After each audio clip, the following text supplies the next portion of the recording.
아름다운 청년 전태일 기념관에 오신 것을 환영합니다.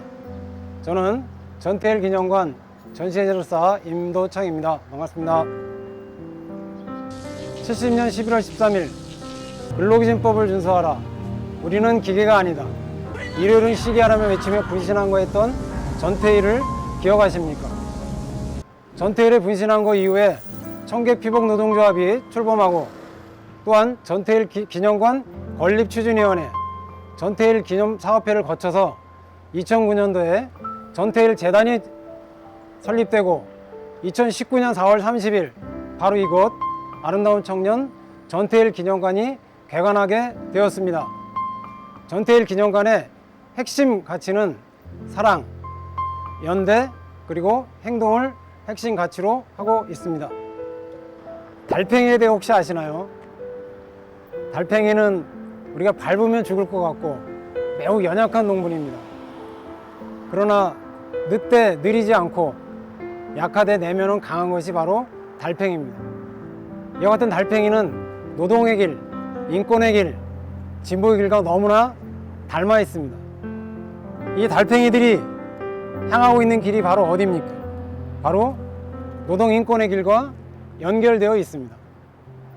노동인권의 길은 전태일 50주기를 기념해서 만들어졌던 길이고요. 전태일 35주기를 기념해서 최초로 추모 거리 동판이 만들어졌던 전태일 다리에 그 길과 연결되어 있는 의미를 갖고 있습니다.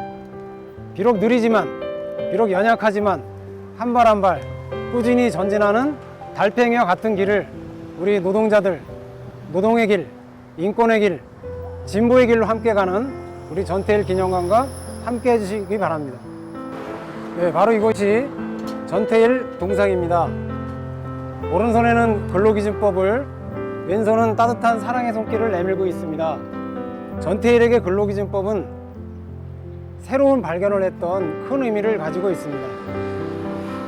근로기준법을 통해서 모범업체를 생각하기도 했고, 또한 개인적 실천과 조직적 실천이 무의로 돌아가자 근로기준법 화형식을 갖기도 했던 근로기준법입니다. 따뜻한 연대의 손길은 점심을 굶는 시다들을 위해서 본인의 차비를 털어서 풀빵을 사줬던 연대의 손길을 의미하고 있습니다.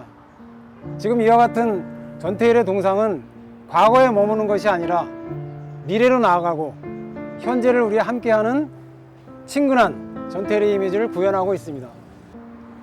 이 진정서는 69년 12월 전태일이 어린 여공들의 노동조건을 개선하기 위해서 근로감독관에게 보냈던 진정서입니다. 이 진정서를 임목상 화백이 건물을 상징하는 전면부에 이와 같은 친필 일기를 게시했습니다. 그러므로 해서 시민 누구나 보더라도 이 건물이 어떤 성격의 건물이거나 알 수 있는 아름다운 청년 전태일 기념관이 되었고요. 유리벽에 이와 같이 설치함으로써 새들의 충돌을 방지하는 조류 환경 친화 건물로 선정되기도 하였습니다.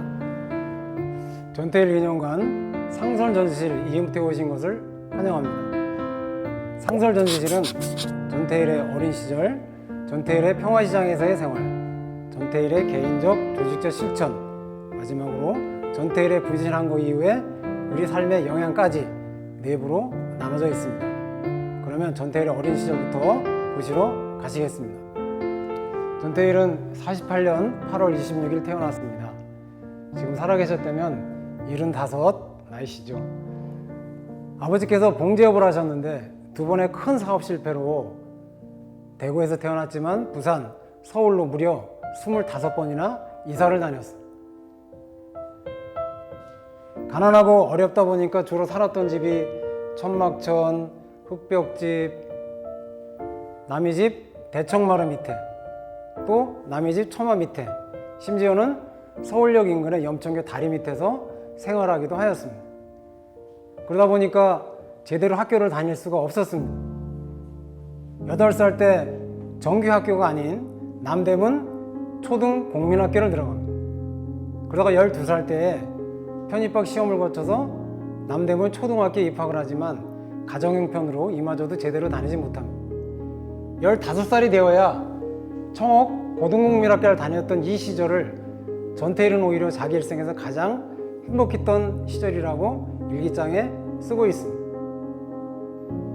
전태일은 12살 때 가장이 되었습니다. 그래서 신문팔이, 구두 닦기, 비가 오면 우산 장사, 여름에는 아이스케이크 장사 등 사실상의 가장 역할을 하였습니다.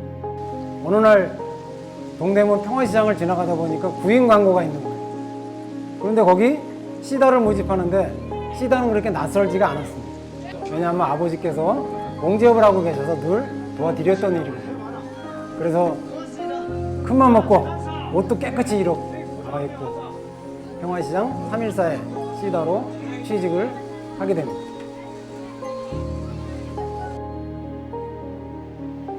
비록 하루 일당이 50원이고 한 달에 1,500원밖에 벌지 못했지만 전태일은 매우 기뻤습니다. 빨리 기술을 배워 안정된 직장에서 어머니한테 호강도 하는 효도도 하고 싶었고 본인이 하고 싶었던 공부도 하고 싶었습니다. 그러나 전태일이 몸담았던 평화시장은 전태일의 시선을 다른 곳으로 돌리게 만들었습니다. 10살도 안 돼 보이는 어린 시다죠. 아동노동이 성행했음을 보여주고 있습니다.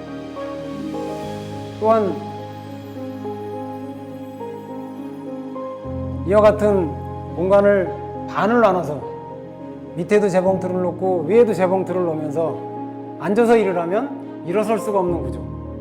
그렇다 보니 창문을 열지 못하고 나중에 짓는 건물은 아예 창문 자체를 만들지 않아서 환기가 되지 못하는 거죠. 아침 8시 전에 출근해서 밤 11시나 되어야 퇴근하기 때문에 하루에 15시간 내지 16시간을 근무했던 그와 같은 장시간 노동. 특히 더 심각했던 것은 사람 이름으로 불리지 못하고 재봉틀 번호 3번 시다, 4번 시다로 불렸던 비인간적 대우였습니다. 전태일이 보니 재단사가 되면 직공들을 위해서 뭔가 더 도와줄 수 있을 것 같아서 잘 나가던 미싱사를 그만두고 재단 보조회계를 가게 됩니다. 그런데 미싱사는 7,000원을 받았는데 재단 보조는 3,000원밖에 받지를 못합니다. 그럼에도 재단사가 되기 위해서 재단 보조회계를 걷게 됩니다. 점심시간이 되면 점심을 굶는 시다들을 위해 전태일은 버스 차비 30원을 털어서 1원짜리 풀빵을 사서 어린 시다들한테 풀빵을 나눠주기도 하였습니다. 당시의 다락방을 모형을 꾸며서 해놓은 곳입니다. 몸이 불편하시면 직접 들어가셔서 체험해 보시는 것도 많은 도움이 될 것 같습니다.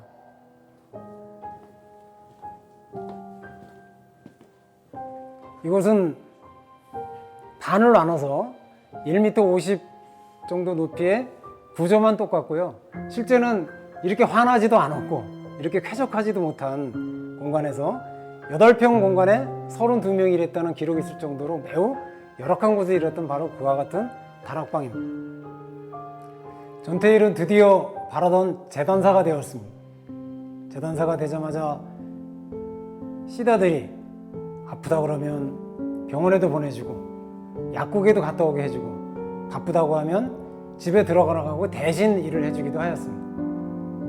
그러나 오히려 사장은 이와 같은 재단사 전태일의 태도를 못마땅하게 생각했습니다. 왜 시다들 버릇 나빠지게 그렇게 하냐, 사장 말을 듣지 않는 재단사는 필요 없다라고 하면서 오히려 전태일은 해고가 되었습니다. 어린 시다들을 도와줬다는 이유로 해고가 당한 전태일은 잠시 상실에 빠지기도 하였습니다. 그러나 이 기간 동안 아버지의 체험담을 통해서 근로기준법이 있다는 것을 알게 됩니다. 근로기준법의 발견은 전태일한테는 희망이었습니다. 그래서 근로기준법대로 지켜지는 평화시장을 만들기 위해서 재단사들의 모임인 바보회를 만들게 되었습니다. 바보회를 만들고 첫 번째로 했던 활동이 바로 이와 같은 설문조사를 한 것이었습니다. 이 설문지는 12개의 항을 묻고 있습니다. 한 달에 며칠은 쉬는지, 며칠을 쉬기를 원하는지를 묻고 있습니다. 그러나 바보의 회원들도 서툴렀고 설문지를 작성하는 어린 시다들도 걱정이 됐고 또 사장들의 방해가 심해서 100매를 돌렸지만 30매밖에 회수할 수가 없었습니다. 그러나 전태일은 이 30매를 분석해서 근로감독관을 찾아갔습니다. 근로감독관을 찾아갔다가 문전박대를 나가고 나오면서 전태일은 많은 고민에 빠지게 됩니다. 또한 이 일로 전태일이 또 해고가 되기 이릅니다. 그래서 전태일은 어머니의 부탁을 드려서 삼각산에 있는 임마니엘 수도원에 가서 막노동을 하기도 합니다. 막노동을 하지만 전태일의 마음은 평화시장을 떠날 수가 없었습니다. 다시 평화시장으로 돌아온 전태일은 바보의 경험을 살려서 이제는 삼동친목회를 조직하였습니다. 삼동친목회는 바보회가 단순하게 건의를 하고 진정하는 단체였다면 투쟁하는 노동단체의 성격을 갖고 있습니다. 그래서 정부 당국뿐만이 아니라 동양방송 등 언론을 상대하기도 하면서 많은 활동의 폭을 넓혀나갔습니다. 또다시 설문조사를 해서 이번에는 무려 126매를 회수합니다. 그거를 노동청에 진정서를 냈더니 그 결과 언론에도 대대적으로 보도가 되면서 평화시장의 노동자들은 물론이고 삼동친목회 회원들도 이제는 노동조건이 개선될 수 있겠구나라는 큰 희망을 갖게 되었습니다. 그러나 정부 당국, 사장, 언론, 심지어는 정치권에서조차도 많이 나섰지만 그때뿐이었고 근본적으로 노동조건 개선은 단 하나도 이루어지지가 않았습니다. 그래서 전태일은 개인적인 실천, 조직적인 실천을 했음에도 불구하고 이루어지지 않자 지켜지지 않는 이 근로기준법이 무슨 의미가 있겠냐라는 의미에서 근로기준법 화형식을 준비합니다. 근로기준법 화형식에 본인이 분신 한가함으로써 이 세상에 노동과 노동자가 있음을 알리게 되었던 것입니다. 전태일은 분신 이후에 거기에 삼동회 회원들한테 내 뜻을 꼭 이어달라는 부탁을 하고 어머니께도 저는 조그만 구멍을 낸 거에 불과합니다. 어머니께서 이 구멍을 조금 더 넓혀주세요라는 마지막 부탁을 드립니다. 어머니께서는 내 몸이 가루가 되는 한, 내 목숨이 붙어있는 한 너하고 약속을 지키겠다고 약속을 하셨습니다. 근데 실제로 어머니는 그 약속을 지키셨습니다. 전태일의 분신한 거 이후에 정부 당국에서는 빨리 장례를 치르기 위해서 온갖 회유와 협박을 일삼았지만 어머니는 이와 같은 8개항의 요구 조건을 내세우면서 장례 투쟁을 벌이십니다. 결국 시민사회단체와 대학생들의 결합을 우려한 정부 당국에서 이 8개항을 받아들입니다. 그래서 바로 2주 뒤 11월 27일 청계피복 노동조합이 출범하게 된 것이었습니다. 지금까지 드린 말씀은 전태일의 일기를 중심으로 기록한 전태일 평전에 들어있는 내용입니다. 전태일 평전을 쓴 조영래 변호사는 전태일과 한 살 차이밖에 나지가 않습니다. 전태일의 분신한 거 소식을 들었을 때는 사법시험을 준비할 때였습니다. 민주화, 인권의 길을 걷고자 했던 조영래로서는 매우 부끄러운 현실이었습니다. 그래서 서울대 내란 음모 사건이나 민청학령 사건으로 수배 중인 기간 중에 전태일 평전을 완성하게 되었고 오늘날의 전태일 평전까지 이어지게 만들었던 장본인이 바로 조영래 변호사였습니다. 전태일의 분신한 거 이후에 지식인, 종교인, 대학생들은 많은 반성을 하게 됩니다. 우리가 글로 쓰는 거, 우리가 말로 하는 게 무슨 의미가 있냐. 실제 노동 현장에서는 하나도 지켜지지 않고 있는데 더 중요한 것은 노동자들 스스로가 단순히 주면 주는 대로 시키면 시키는 대로 하는 근로자가 아니라 내가 이 사회를 움직이는 주체인 노동자였구나라는 것을 자각했다는 것입니다. 그래서 정권의 탄압에도 불구하고 오히려 노동운동은 활성화가 되는 계기가 되었습니다. 아름다운 청년 전태일 기념관 즐겁게 보셨나요? 아니면 의미 있게 보셨나요? 네, 그렇습니다. 전태일 기념관은 사랑, 연대, 행동을 핵심 가치로 하고 있습니다. 나 혼자뿐만이 아니라 더불어 함께 사는 세상, 나보다도 더 어려운 비정규직, 여성, 장애인, 이주노동자와 함께 살아나가는 세상을 만들기 위해서 우리 다 같이 노력하는 그런 계기가 되는 아름다운 청년 전태일 기념관 방문이 되었으면 더할 나위 없이 바람직하겠습니다.